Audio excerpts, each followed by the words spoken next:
Radhe Radhe everyone. आज मैं आपको सकट चौथ व्रत की कहानी सुनाऊंगी। तो हाथों में तिल लेकर अब हम सकट चौथ व्रत की कहानी शुरू करेंगे। एक बार एक गांव में एक बुढ़िया रहती थी। बुढ़िया का एक बेटा था।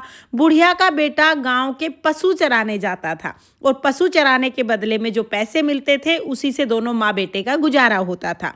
एक दिन बुढ़िया का बेटा पशु चराने के लिए घर से निकला।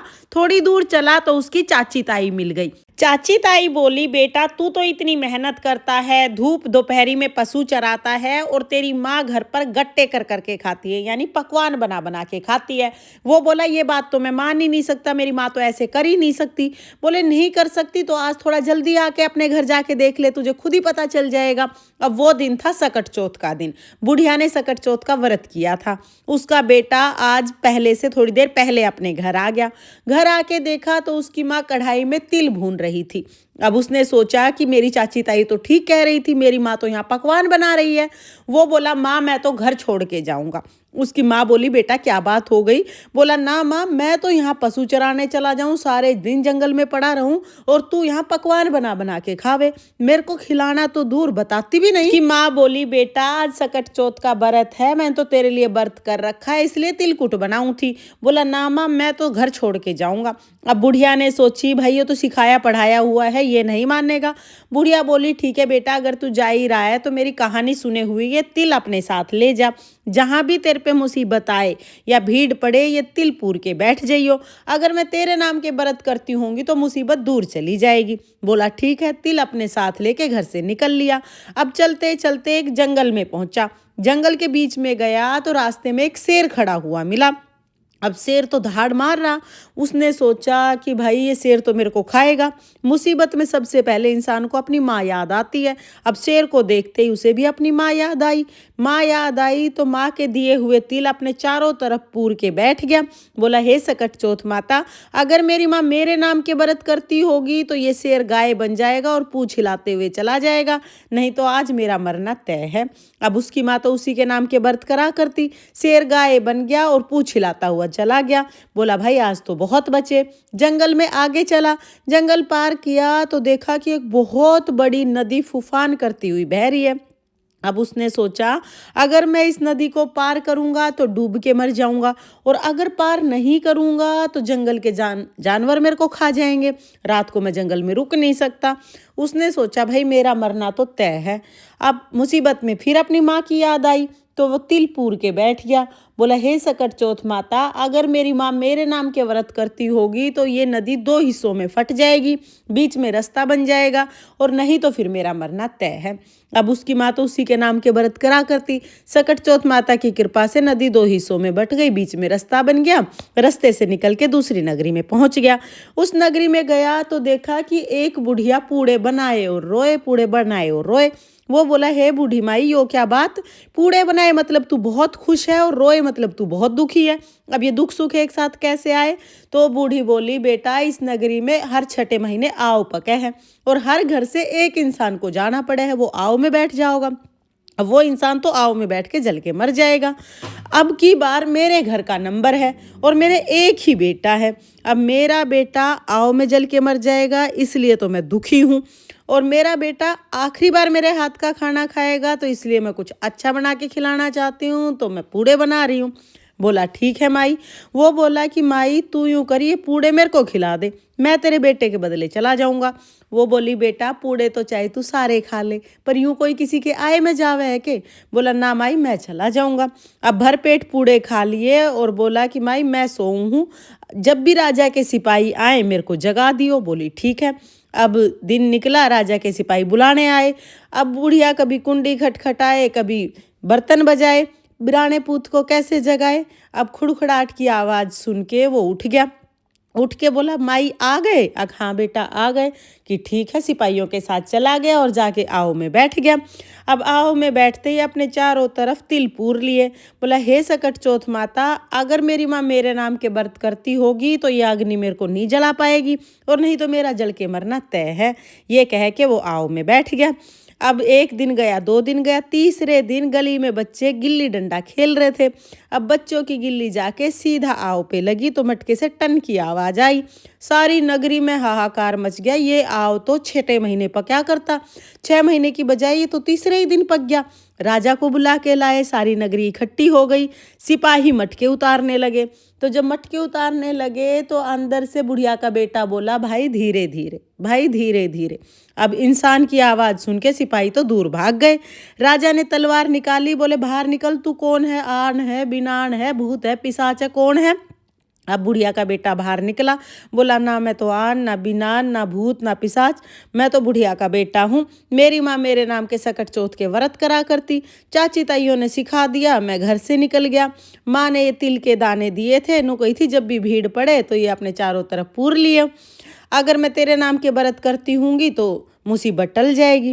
बोले मेरी माँ तो मेरे ही नाम के व्रत करा करती, मैं तो तिल पूर के बैठ जाऊँ हूँ और मेरे को तो कुछ नहीं होता। तो फिर रानी बोली, मैं तो अपनी बेटी का ब्याह इसी से करूँगी, मैं तो अपनी बेटी का विवाह इसी के साथ करूँगी। इसने तो अग्नि भी नहीं जला सकती, शेर भी नहीं खा सकता, पानी भी नहीं डुबा सकता। राजा को बोली, राजा जी मैं तो अपनी बेटी का विवाह इसी के साथ करना चाहती हूँ। अब राजा को भी ये बात समझ आ गई। राजा ने अपनी बेटी का विवाह उसके साथ कर दिया। राजा की बेटी के साथ विवाह करके वो महल में रहने लग गया। एक दिन राजा की बेटी और बुढ़िया का बेटा महल की छत पे टहल रहे थे। बादल हो रहे थे। बुढ़िया का बेटा बोला कि देख हमारे देश की तरफ तो काली घटा छाई है, लगे बहुत जोर से बारिश होगी। अब राजा की बेटी बोली, आपके भी देश है? बोला हमारे देश भी है, गाँव भी है, मेरे घर भी है, माँ भी है, सब कुछ है। तो बोली फिर हम यहाँ क्यों पड़े हैं, चल अपने घर चलेंगे। अब वो बोला कि अपने पिताजी को कह दे। राजा की बेटी अपने पिताजी के पास गई और जाके बोली, पिताजी पिताजी आपके जवाई अपने घर जाना चाहें।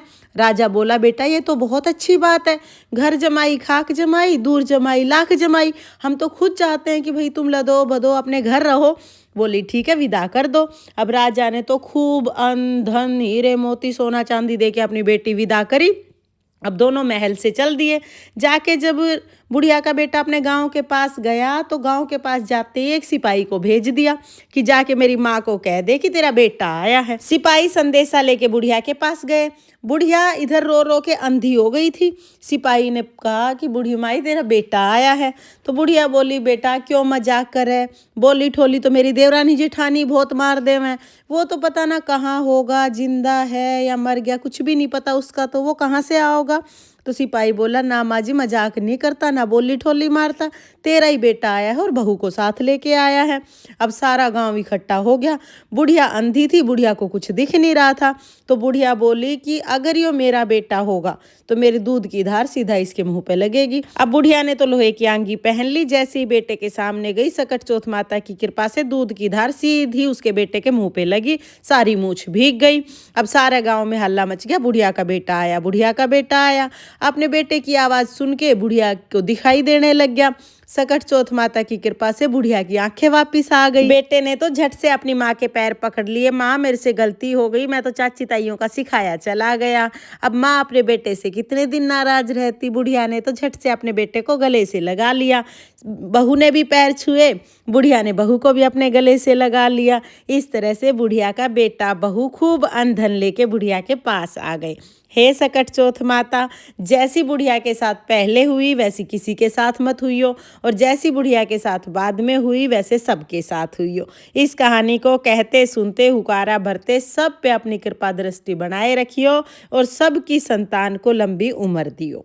ये थी सकट चौथ की कहानी। कोई भी कहानी अकेले नहीं सुनते, साथ में गणेश जी की कहानी जरूर सुनते हैं। तो अब मैं आपको गणेश जी की यानी विनायक जी की कहानी सुनाऊंगी। चलो कहानी शुरू करते हैं। एक बार एक गांव में एक देवरानी जेठानी रहती थी। देवरानी अमीर थी, जेठानी गरीब थी। अब जेठानी देवरानी के घर काम करने जाती, जो भी सूखी बासी जो भी रोटी बच जाती वो अपने घर ले आती और वो बची कुची रोटी अपने बच्चों को खिला देती। इसी तरह उसका काम चल रहा था। आया एक दिन सकट चौथ का व्रत। अब जेठानी ने तो व्रत कर लिया। उस दिन वो देवरानी के घर काम करने नहीं गई। जो बची कुची रोटी आया करती उस दिन वो भी घर में नहीं आई। बच्चे भूख के मारे रोने लग गए। अब उसका आदमी खेत से काम करके आया, एक तो वैसे ही थका हारा आया था, आके देखा कि बच्चे भी भूखे रो रहे हैं। उससे पूछा, आज तू काम करने नहीं गई? बोली ना आज तो मेरा व्रत है। ये सुन के उसके आदमी को और भी गुस्सा आया, बच्चे रो रहे हैं, यो बरती बैठी है, गुस्से गुस्से में खूब दमड़ दमड़ कूट दी। अब वो बेचारी कुट पीट के कोने में जाके बैठ गई, रो रही थी अपना पड़े पड़े। इतनी देर में विनायक महाराज दरवाजे पे आ गए। बोले बेटा शौचालय कहाँ है? मैं तो शौच के लिए जाऊंगा, निमटवा जाऊंगा। अब वो बोली महाराज कहाँ का शौचालय, पूरा घर पड़ा है, जहाँ मन करे वहाँ कर लो।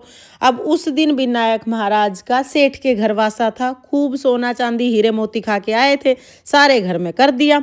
जाते टाइम बोले बेटा हाथ कहाँ पोंछूं? बोले महाराज मेरे सिर पे पोंछ लो। अब उसके बालों पे हाथ पोंछ के और विनायक महाराज तो चले गए। सुबह उठ के देखा तो पूरा घर धन दौलत हीरे मोतियों से भरा पड़ा। अब वो तो समेटने लग गए, अब पूरे सारे बालों में मोती मोती पुर गए। अब देवरानी ने देखा कि कल भी जिठानी काम करने नहीं आई, आज भी काम करने नहीं आई। अपने बच्चों को बोली कि जाओ अपनी ताई जी के घर जाओ और ताई जी को बुला के लाओ, सारा काम पड़ा है। बच्चे भागे भागे ताई जी के घर गए।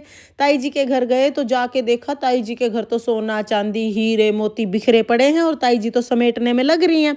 वो बोले ताई जी मम्मी ने बुलाया है, आप काम कर दो। बोली बेटा आज तो मेरा ही काम कोई कर दे, आज तो मेरे पास ही टाइम ना है। अब बच्चे तो भागे भागे अपने घर गए और जाके अपनी मम्मी से बोले मम्मी ताई जी के घर तो बहुत सारे सोना चांदी हीरे मोती पड़े हैं। वो भाई देवरानी तो भागी भागी जेठानी के घर आई और बोली जीजी क्या करा, आन करा बिनान करा, ये क्या टोटका करा, इतना धन कहाँ से आया? जेठानी बेचारी सीधी थी, सारी बात सच सच बता दी कि मेरा सकट चौथ का व्रत था, तेरे जेठ ने मेरे पीटी और नूनू विनायक महाराज आए और वो ये सब करके गए हैं, सारी बात बता दी। अब देवरानी घर गई और जाके अपने आदमी से बोली मेरे मार। अब उसका आदमी बोला कि निर्भाग वो तो भूखी प्यासी पीटी थी, तू धाई धापी क्यों पीटे? कि ना मेरे मार। 4-5 बार कही, उसके आदमी ने भी गुस्सा आ गया, दमड़ दमड़ कूट दी। अब कुट पीट के कोने में बैठ गई। आए विनायक महाराज, बोले बेटा सोच के लिए जाऊंगा, शौचालय कहाँ है या निमटवा जाऊंगा। अब वो बोली महाराज पूरा घर लिपा पुतारा, कहीं भी करो। उस दिन विनायक महाराज का तेली के घर वासा था, खूब खड़ खा के आए थे, सारे में कर दिया। जाते टाइम बोले बेटा हाथ कहाँ पोंछूं? कि महाराज शैम्पू करा हुआ सिर रहा मेरा, एक एक बाल खिल रहे, मेरे सिर पे पोंछो। अब विनायक महाराज तो पहुँच के चले गए। सुबह उठी तो पूरे घर में सिड़ाव सिड़े, जितना संगवावे उतना ही फैलता जावे, सिर में भी सिड़ाओ सिड़े। अब भाई संगवाते संगवाते हार ली, वो तो सिमटे ही ना। अब भागी भागी गांव से बाहर विनायक महाराज बैठे थे, जाके उनके पैर पकड़ लिए। हे विनायक महाराज यो क्या करी? मेरी जिठानी को तो तुमने धन दिया और मेरे को दलद्दर दिया। विनायक महाराज बोले तेरी जिठानी तो सत का व्रत कर रही थी और तू पाखंड कर रही थी, इसलिए तेरे को ये मिला। तो उसने तो विनायक महाराज के पैर पकड़ लिए। विनायक महाराज आपने ही फैलाया है, आप ही समेटोगे, मैंने माफ कर दो, आगे से ऐसी गलती नहीं करूंगी। विनायक महाराज को उस पर दया आ गई, सारा दलद्दर समेट लिया।